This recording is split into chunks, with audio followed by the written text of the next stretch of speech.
Hello students, our today's topic is electrical capacitance and capacitance of an isolated capacitor. सब तो पहला ਆਪਾਂ देखते हैं electrical capacitance. What is electrical capacitance? Definition: electrical capacitance of a conductor is related to its ability to store electric charge or energy.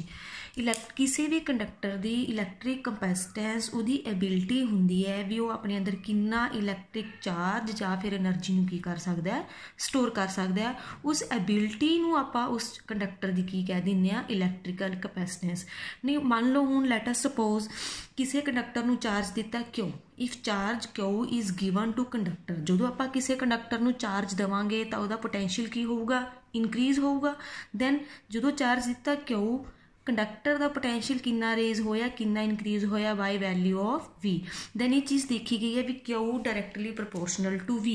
फॉर्मूले तो भी पता अपन V is equal to Q upon 4 pi epsilon not R। V किहदे directly proportional है, Q दे।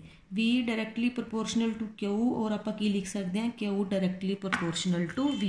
इत्थों आपां नूं की पता लगे जिवें जिवें आपां चार्ज दई जावांगे उवें उवें उन्नी ही वैल्यू नाल पोटेंशियल की हुंदा जाऊगा, इनक्रीज हुंदा जाऊगा।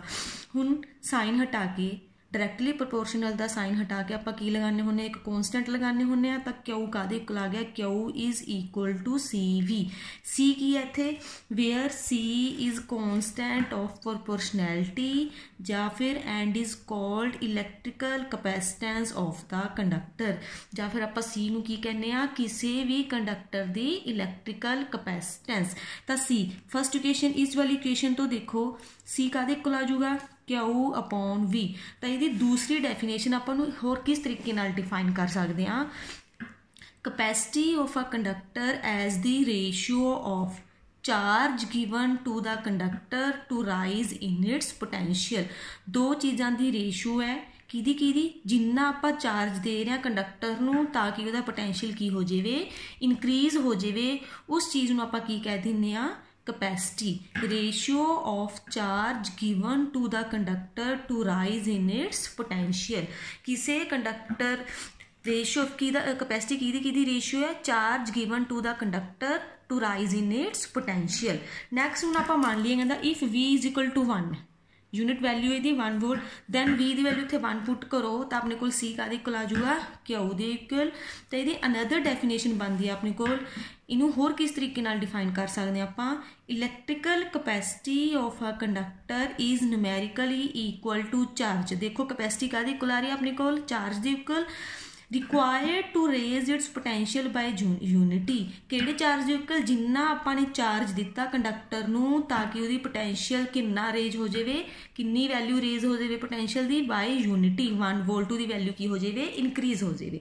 दोबारा देखो जे कहता if V is equal to 1 है तो इस फॉर्मूले पुट किया तो C का इक्वल आ गया अपने को, क्यू दे इक्वल। तो इलैक्ट्रिकल कैपेसिटी नूं आपां किवें कह सकते हैं, electrical capacity of a conductor is numerically equal to charge required to raise the potential of conductor by unity. Next हूँ अपने को SI यूनिट की ने कंडक्टर कैपेसिटेंस दे 1 फैरड। 1 फैरड का इक्वल होगा, फर्स्ट इक्वेशन देखो 1 farad is equal to charge की वैल्यू की होंगी है, यूनिट्स की होंगे ने कूलम, पोटेंशियल के यूनिट्स की होंगे ने वोल्ट। कूलम पर वोल्ट का इक्वल अपने को फैरड दे, फैरड की यूनिट ने SI यूनिट ने अपने को इलैक्ट्रिकल कैपेसिटेंस दी। नैक्सट जे हुण आपां ने 1 फैरड डिफाइन करना होवे तो काहदे इक्वल हुंदा, 1 फैरड मैंने किहदे इक्वल लिखा सी, 1 कूलम अपॉन 1 वोल्ट। तो इत्थे देखो conductor is said to have capacity of 1 farad. कहंदा कंडक्टर की कैपेसिटी 1 फैरड उदों होगी जदों when charge of 1 coulomb raises its potential by 1 volt. जो 1 कूलम चार्ज किसी कंडक्टर का पोटेंशियल कितना रेज करूगा, by the value of 1 volt.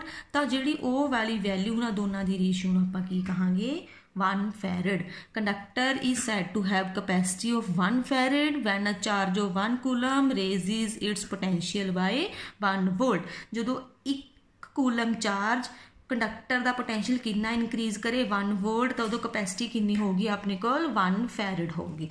Next note करियो कैपेसिटेंस की सब तो छोटी यूनिट है माइक्रोफैरड, तो 1 माइक्रोफैरड किहदे इक्वल हुंदा है 10⁻⁶ फैरड दे, एंड 1 नैनोफैरड किहदे इक्वल हुंदा है 10⁻⁹ फैरड दे। याद रखियो वैल्यूज़ न्यूमेरिकल्स च यूज़ होंदी है।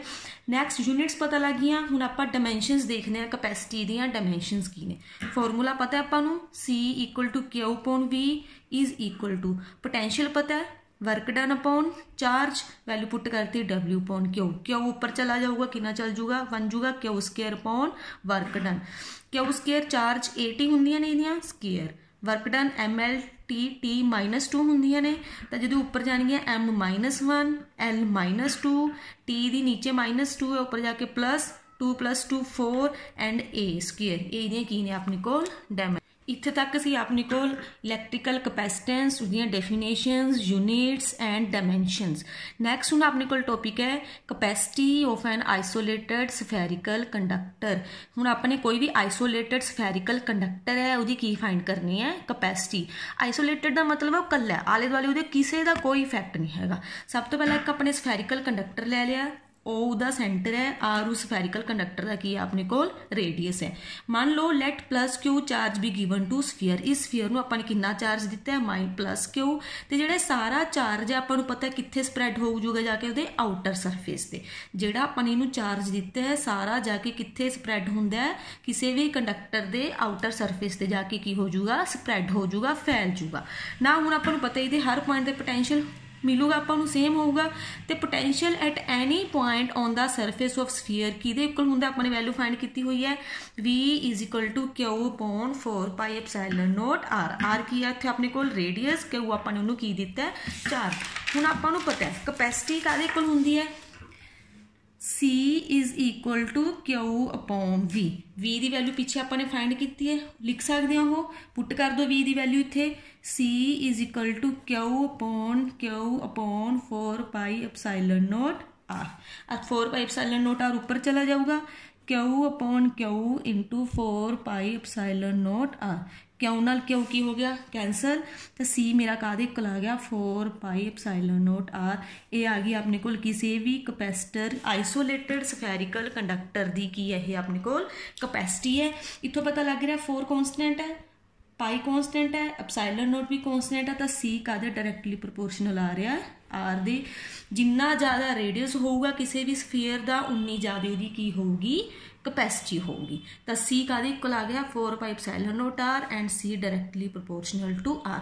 एक चीज़ याद रखियो कैपेसिटी डिपेंड्स अपॉन किसी भी कंडक्टर की कैपेसिटी किस किस चीज़ से डिपेंड करती है shape and size of conductor.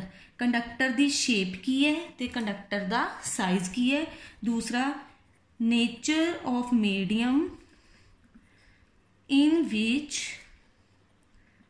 Conductor is placed, तो वो मीडियम का नेचर की है जिहदे विच कंडक्टर पे अपना, किस मीडियम दे विच कंडक्टर पे है, तो कंडक्टर की शेप की है साइज की है कैपेसिटी उन्हां चीज़ों ते की करती है डिपेंड करती है। नैक्सट हुण आपां ने फाइंड करना है कैपेसिटी ऑफ अर्थ। आपां नूं पता है रेडियस ऑफ अर्थ किहदे इक्वल हुंदा 6400 किलोमीटर और in metre 6.4 × 10⁻6 metre. As we know C काहदे इक्वल अपने कोल capacity of isolated sphere spherical conductor 4πε0 R। तो अपने कोल पता है K काहदे इक्वल हुंदा है 1/4πε0 और K = 9 × 10⁻9। तो अपने कोल 4πε0 की वैल्यू कितनी आ जाएगी 1/9 × 10⁻9। Put this value in this equation 1/9 × 10⁻9 into 6 point radius of earth 6.4 × 10⁻6 metre. जो सोल्व किया तो अपने को वैल्यू आ गई 0.711 × 10⁻³ फैरड। हम आपने फैरड नूं काहदे च चेंज करना है माइक्रो फैरड। जो फैरड नूं माइक्रो फैरड च चेंज करना होगा तो आप किहदे नाल मल्टीप्लाई करांगे 10⁻6 नाल।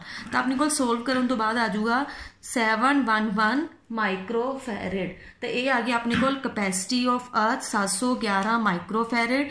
देखो अर्थ इन्ना बड़ा स्फेयर है, ਉਹਦੀ कैपेसिटी माइक्रोफैरड च आ रही है। तो अपने को डेली रूटीन च जे किसी चीज़ की कैपेसिटी किसी स्फीयर की कैपेसिटी देखना तो हमेशा काहदे च आऊगी अपने को नैनोफैरड या फिर पीकोफैरड दे विच। Okay, this is our today's topic. Thank you.